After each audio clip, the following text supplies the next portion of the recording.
पत्नीच्या लग्नापूर्वी प्रियकराची पती आणि पत्नीकडून हत्या केली गेलेली आहे। नागपूर जिल्ह्यामधील खापरखेडा शिवारामध्ये ही घटना घडली आहे। भर रस्त्यात नागरिकांसमोर या हत्येचा थरार काही नागरिकांनी अनुभवला। राजू आणि सोनाली गजभिये असं आरोपी पती आणि पत्नीचे नाव आहे। या दोघांनी सागर वानखेडेची हत्या केली। सागर वानखेडे हा सोनाली गजभियेला वारंवार त्रास देत होता आणि त्यामुळे पती पत्नीने मिळून सागर वानखेडेला भर रस्त्यात चाकूने भोसकून संपवलेला आहे। या हत्या प्रकरणी आरोपी पती पत्नीला पोलिसांनी अटक केल्याची माहिती आहे। नागपूरमधून ही बातमी पाहतो। नागपूर जिल्ह्यातील खापरखेडामध्ये ही घटना घडलेली आहे। भर रस्त्यात या हत्येचा थरार पाहायला मिळाला। बातमी आहे नागपूरमधून। पत्नीच्या लग्नापूर्वीच्या प्रियकरानं पती पत्नीनंच हत्या केलेली आहे। या संदर्भात आणखी जाणून घेणार आमचे प्रतिनिधी जितेंद्र आपल्या सोबत आहेत।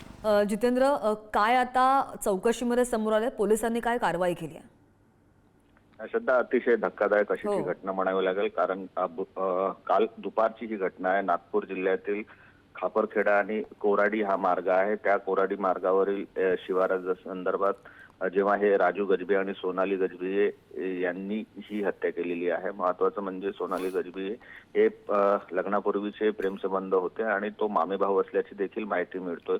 मृताचं नाव सागर वानखेडे असं आहे।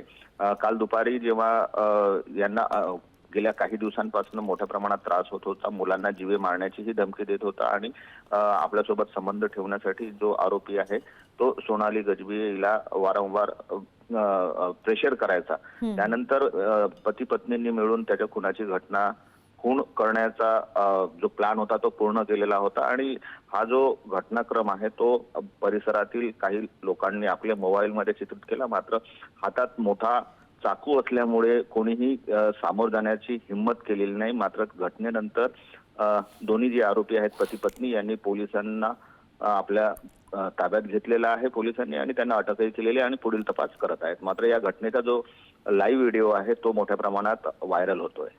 श्रद्धा, अगदी अतिशय धक्कादायक म्हणायला लागेल। बातमी आहे नागपूरमधून। जितेंद्र, धन्यवाद दिलेल्या माहितीसाठी। आणि हा सगळा थरार एका नागरिकाने आपल्या मोबाईलमध्ये कैद केलेला आहे। पत्नीच्या लग्नापूर्वीचा हा प्रियकर होता आणि त्याच प्रियकराची पती पत्नीने हत्या केलेली आहे। पोलिसांकडून आता सध्या तपासही सुरू आहे।